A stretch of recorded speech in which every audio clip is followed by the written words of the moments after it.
If you would like to get your song reviewed, dear listener, there's the filthy capitalist option. As Sori says, $125 gets you straight to the head of the line. You don't have to be a part of the alliance. You don't have to be part of the group. Wait a minute. And the biggest thing is you don't have to wait. You hop, skip, and jump right in front of everybody. $125 gets you there. You do that 3 times, and you get mashed down to the $75 rate for perpetuity. Yes! Also, there is a band review option. So if you've got a band and you're trying to get your band some exposure, hit me up at vinsori@gmail.com, and I'll show you the details about how to pull that off. You can also jump on Patreon, and there is a option on the tiers to be able to get your band reviewed. Obviously, we can't lie to you, so we can't guarantee a positive review.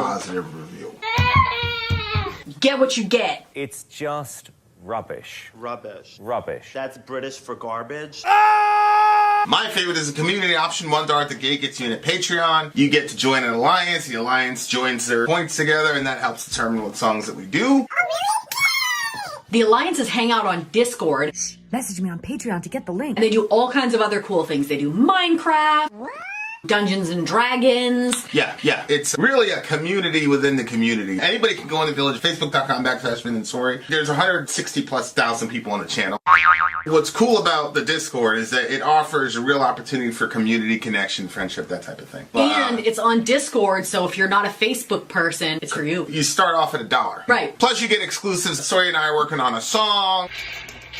So the first 15 seconds of that was on Patreon. Also, at $15 tier and above, when we actually debut the video, they're going to be there live with us. There you are, dear listener. Buy our merch. Buy our merch indeed. A child shall lead them. My partner in crime is off committing crimes. No, all legal. So all legal. there you are. Hi, I'm Sori. Did you introduce yourself? Yeah. Okay. Yeah, I'm Sori. We are in the middle of a DJ stream for the narrator. Here you go. This also is the narrator's shadow. May or may not be male or female. Who knows? Maybe they. Who knows? What? Yeah. Okay, next up on our song. So we have an interesting stream tonight. This stream is where Vinny has no friggin' clue what the next song is going to be. I have little to no clue because when I downloaded these songs, I tried not to pay attention so I could be also surprised.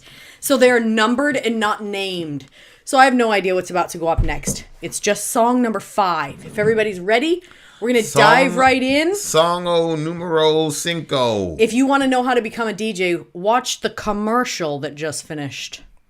Yeah, but the narrator is bringing the DJ ship to another level. Yep. Because these are all like interconnected story type thingamajiggies if you're really paying attention. It's the cycle of dysfunction. For sure. Okay, here we go. All right, guys, here we go. I don't know why you don't just put another one in there. What is this?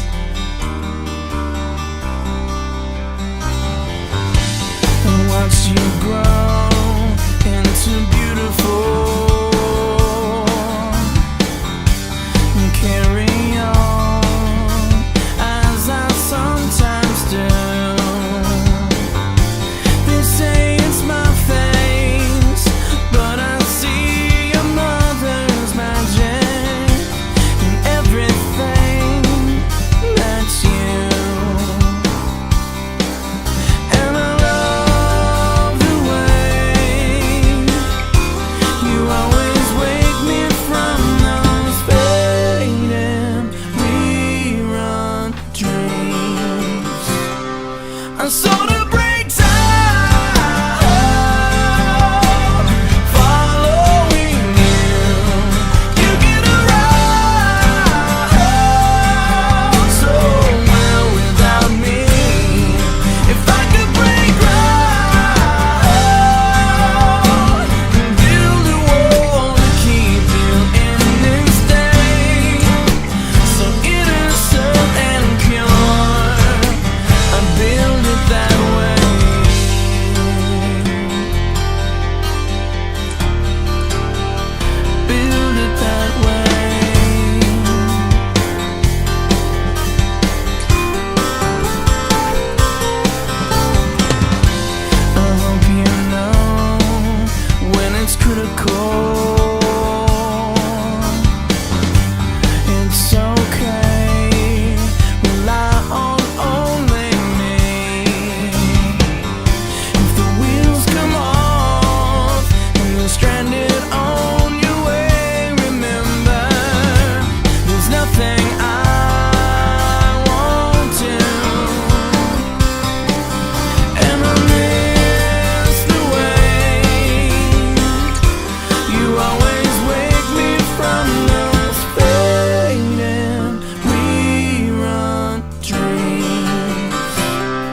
I'm sort of breaks out,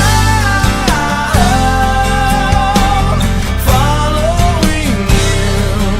You get around so well without me. If I could break ground and build a wall to keep you in this state, so innocent and pure, I build it that way. Keep you safe inside,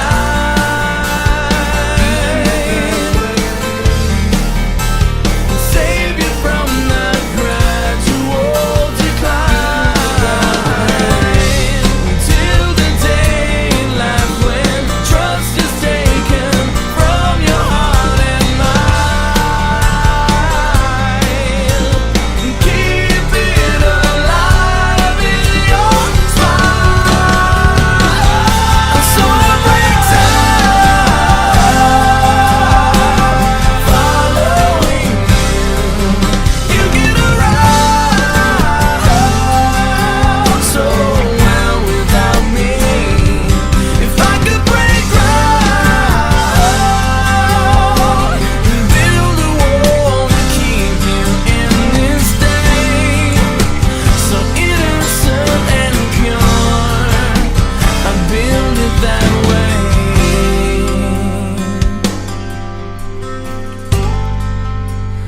Build it that way. Build it that way.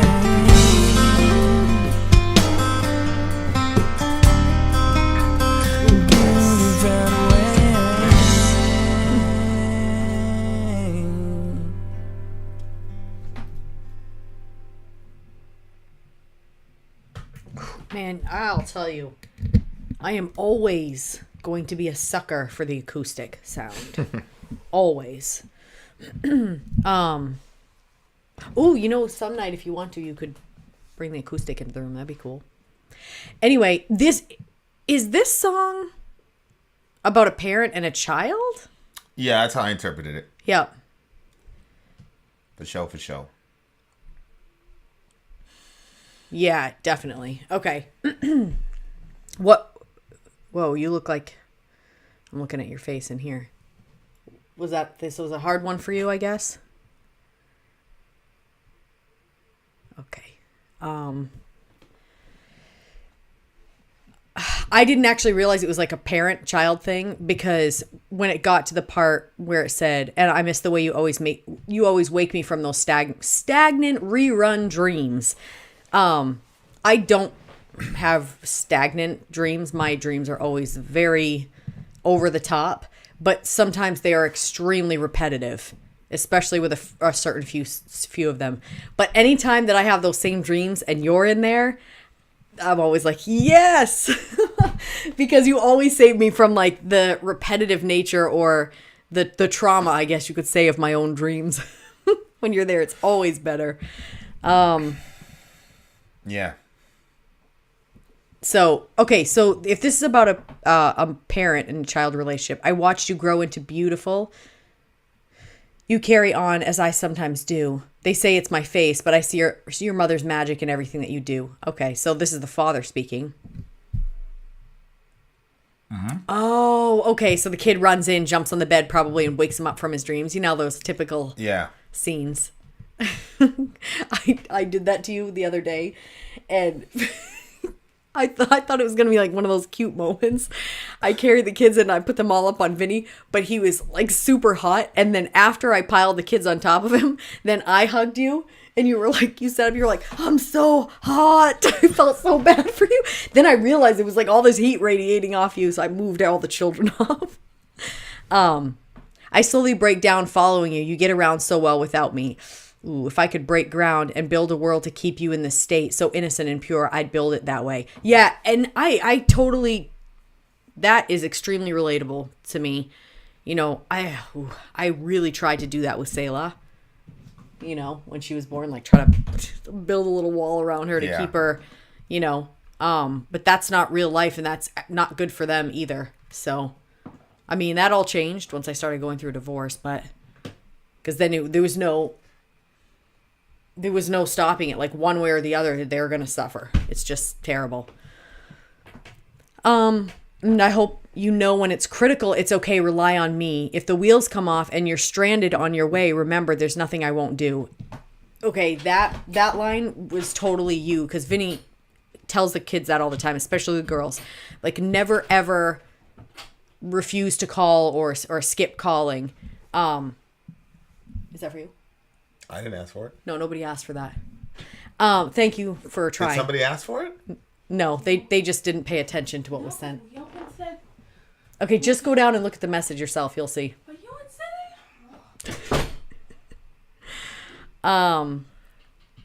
Okay. Where were we, babe? So you're saying that if a situation gets critical, that's me? Oh, yeah. You always tell them, like, no matter what, if you're at a party, if you're in some horrible situation, like, we don't even have to talk about it on the drive home. Just let me drive you home and make sure that you're good and you're safe. And I think that that's really, really good, because I know, like, if you put too much judgment on kids and you don't allow them to make mistakes, then they don't trust you to call you in the middle of a situation. And so they might stay in a very bad situation because you have no understanding. Mm-hmm. You know, because I'm looking back at my teen years, my parents were very strict and I knew what the expectations were. And inevitably, you're not going to follow all those expectations. So you don't want to face it. So then you maybe make other dangerous choices to avoid being in that situation. Yeah, so it seems like it's just about that, like a parent that wants to, I'll keep you safe inside, build it that way, until the day you left with, trust is taken from your heart and mine. Keep it alive in yourself. Oh my gosh. Did the kid die? No, I just think it's talking about, the loss of innocence that the kid's going to have when he goes out into the world and he has to deal with the exigencies of life, as they say. And I think, too, for some parents, it's very difficult to let your child go. I have no clue how I'm going to do with that. But, like people get empty nest syndrome and stuff. Yeah. It's like, oh my gosh. Now I'm hitting the age where when there's that scene where the kid is leaving for college and the parents are crying, I'm like, before I'd be like, oh, that's so exciting, because you could only see the perspective of the kid that was leaving. Yeah. And so the girls were watching this and they were laughing. They were like, why is this a mother crying? What's going on? Yeah. I'm like, her kid is leaving. They've lived at the house the whole time and they're leaving. Yeah. But they're kids, so they're not seeing that. They're just like, okay, mom. Yeah, I mean, we're kind of not going to be in that situation probably, because just our family, the entire operation's a business. But yeah, I mean whether it's inevitable, it's going to happen. It's going to happen at some point. Yeah, marriage or. But lyrically, nobody's going to. Lyrically, it was. I bet Middle Earth. It was very interesting, to say it that way, because he says, I slowly break down following you. You get around so well without me. It's like, that's a crazy thing about a parent, is that the better you are as a parent, the more you work yourself out of a job. Yeah. Yep. And so that's difficult, running around, and Dorian was walking like at 9 months. Like, he's always been advanced, But I was hugging Johan yesterday, and I gave him one of these, and I realized that because Johan's always been kind of like skinny and wiry, you know what I'm saying? But he's got some like girth to him now, and he's got some. I never thought he was skinny. I always thought he had some. When you push on him, he's a little bit. But he's definitely getting more solid. He's getting more solid. Like, it's like, damn, man, like, and in the song you talk about like, build a world to keep you in a certain kind of state. Yeah. And I was never one of those like, oh, I'm going to protect my kids from all harm. But I do remember growing up the way we grew up, having to visit my mom at the hospital, because of mental, emotional issues or issues between her and my stepdad. Yep. And just all the craziness and the chaos that happened. And I remember being a kid and being like, yo, if I ever ever end up with a wife and kids, my kids are never going to deal with that. And, you know, when I was in assignment in Houston, you know, like, I didn't really get to see them other than the weekends. Mm-hmm. You know what I'm saying? Because there was a lot going on. And I mean, my older brother's up there now. Mm-hmm. But, like, it was pretty crazy because there I was at the I mean, she just disappeared. I'll say it that way. She just, and she would do this. She would do these. She would do it like almost on schedule every year. She would disappear. Word? Yeah. It's a lot of times she just got up and just disappeared. Nobody knew where she was, and that was around Christmas time. And so, like, I got back from work after a couple days. I go in the room. She's not there, and I'm like, what the hell? And then she showed back up and she's like, I'm leaving. I'm like, okay, whatever. So then you came back a couple days? Yeah. So the kids watched themselves for a couple days? I don't know how long she was gone, to be honest with you. Oh, and then, God. You know, so then she starts putting on her shoes at night, like dead of night. And she just walked out. And I was like, what the fuck? So I'm going after her. I'm like, yo, what are you doing? She's like, I told you I was leaving, blah, blah, blah. I was like, what are you doing? She's like, yo, I'm out. So she starts going, no direction, no nothing. So I go after her. And then there was a police station by this park because we lived, it wasn't a gated community, but it was basically a community behind a gate. And then there was cops that kept people who weren't supposed to be there away. Like, you know, a couple days ago we did the love stream. The guys are in Texas, and I told them where I was, and it was like, oh, that's not really Texas. Yeah. It was where all these, you know, transplants from other places came from, whatever. But so she waves down the cop and says, he's coming after me. I don't know this guy, blah, blah, blah. And I'm like, here, I'm a black guy. She looks white as anything. And I'm in Texas, and the cop's looking at me, and I'm like, I'm kind of surprised she did that because of you guys' like New York codes and stuff. Oh yeah, I know. But she was in the midst. She was in. I mean, now I look back at it, you know, like, okay, she was in the midst of her mania or whatever. But so I left the kids to go chase her, and then she goes and does that, and I'm like, okay, I cannot get arrested or anything like that, even for a second, for a bunch of reasons. Oh.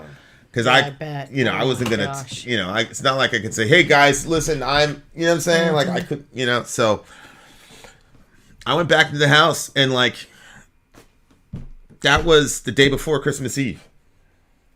Oh my God. So Christmas Eve, Christmas, the day after Christmas, I locked the door. I told them, Mom's really, really sick, you know, blah, blah, blah. She's really sick. She's got the flu. So I locked the door. So that, and they, you know, they were young enough to where they believed it. And then at night I would jump in the car and then we'd just drive around. I was just looking for her. And then crazy thing happened where you said there was, I put the kids in the car and I'm like, hey guys, if you see Mom, you know, cause I was looking all around or whatever. Oh my God, babe. And, no, I wasn't saying that. I was just saying, oh, we're just going to go for a drive. We're just going to go for a drive. Give Mom some space at the house. You know what I'm saying? Let her go around. So. And then if you found her, you're just going to be like, oh, whoa. Yeah. See. So then, you know, days went by. I'm calling her. She's not picking up. Her phone eventually died, obviously. But then I look online and there's this thing, young woman, 24 years old, not from here, dies in a hit and run. And like, I was like, there it is. Okay, it finally happened. And I'm thinking to myself, like, I gotta sit these kids down and explain to them, like, just like I had to do it with, you know, with, you know, their mother, their grandma, when I had to sit them down and say, hey, grandma's not coming back anymore. I'm like, yo, I'm gonna have to do that again, you know. And I just thought to myself all those times as a kid where I was like, yo, my kids are never gonna go through that, blah blah blah. You know, they're never gonna go through any of this shit, yada yada yada. Yeah. And I just kept calling her phone, but I was like, I knew that it was her. You know, I was like, oh man. So she picked up. Miraculously, she picked up. And I'm like, you got to go to a hospital. Like, you've been out on the street 3 or 4 days. You know, haven't really eaten because she didn't take any money or anything. She didn't take a card, anything. Like, she's in the midst of her mania. I'm not making excuses for her at all. I'm not. But, you know, and so, yeah. So then we went there, and it was a crazy moment because there I was in the hospital with my kids visiting their mom. You know, it was just like, and I had told that was something I told myself, like, yo, that's never going to happen, never going to happen, never going to happen. But there you go, it happened. You know what I'm saying? And it's just like I said, like, I never thought I was going to be able to protect them just from the horrors of just living in the world. But that was something, like, I swore to myself that I would never, you know, allow to happen or whatever. And I was pretty angry. I just remember being in the hospital and, like, checking her out. And, of course, all her rings and stuff were gone. Like, she threw them all away or whatever. But, like, I just remember, like, being so angry and God just saying, well, you could have picked up her dead body. She could have been dead. And then he was like, you know, that was none of your business. You can't tell me what the plan is for your kids. So I made that vow, like, this is never going to happen to my kids. But that was in the story for them, man. You know what I'm saying? And like, a lot of parenting is protecting. It's a weird paradox. As a parent, a lot of your job is protecting and letting go simultaneously. Yeah. Keeping a ring around them, but keeping an open hand about them too. And so that was tough because, and you know, I'm big on accountability, extreme accountability. So, you know, if I look back, I'm like, yeah, there's things I could have done differently. You know what I'm saying? I mean, but you know, being around, I mean, and it's crazy because some of this shit has happened, like, in the channel, you know, like the car accident, all this crazy shit, the COVID stunt, like, you know, like, and she's never going to change, like, ever. You know what I'm saying? And that's, but like, to do that shit around Christmas, and you know, once she was back, there was no, like, I apologize. There's none of that. Like, and there was no, like, concept, like, you just did this to these kids in fucking Christmas. Like, I just kept thinking, like, all the other kids that I know, like, they're celebrating Christmas with their parents in pajamas and shit. There's no Christmas that year. We were fucking looking for you all night. You know what I'm saying? Like, shit was crazy, man. Oh my God. But it's hard when you're, you know, when you're watching your kids go through that. And thank God, I mean, they were too young to remember, to understand, really. At the time, they were too young to understand what was happening. But yeah, you always want to be like, yeah, I'm gonna protect my kids from all that shit, but but you can't do that. You can't protect them from everything. You know? So, but it's crazy. He's like, he'd want to build a world for them. Yep. You know, where, and it's crazy because no matter how much money you make, like, you're never going to be able to achieve that world. You know what I'm saying? But at the same time, I would not trade. I love having kids. You know, I love them. You know, I hope we have 15 more kids. Like, it's the best thing. It's just, it's such a pure thing to me. I think our relationship is the purest thing in the world to me because of the mutuality of our flaws and the forgiveness cycle. And I just think that's just the purest thing in the world. Whereas with the kids, it's just so different because the dynamics are so different. It's still a pure, beautiful relationship, but the mutuality isn't there because there's an obvious, and it shouldn't be there. You know what I'm saying? Yeah. So, but I just love the purity of that kind of love and that kind of, you know, seeing, you know, people love their kids. And you know, as a rock star, obviously, he's got a tour. So he's following his kid around, but he has to constantly leave his kid. And there's always this cycle of being there and not being there. I remember, like, when we went to the Korn show and, like, we were on stage with them, like, right there. And then Fieldy would come off and, you know, they're doing changes or whatever. And his kid was with him. He had his kid with him. And then he had his wife on the phone and all that, and they were talking and all that. Yeah. And then when it was time to go back out, he'd go back out. But yeah, his kid was with him, and I was like, we were standing, like, right there with him. And yeah, when they get older, you can do that. But yeah. sometimes life isn't practical for those guys to where they can go on tour with you. So you're constantly having to leave them all the time. That must be a real killer, man. That must be really difficult. Yep. And not even even if they tour with you, I would think that it would have its own difficulties. Although there would be a lot.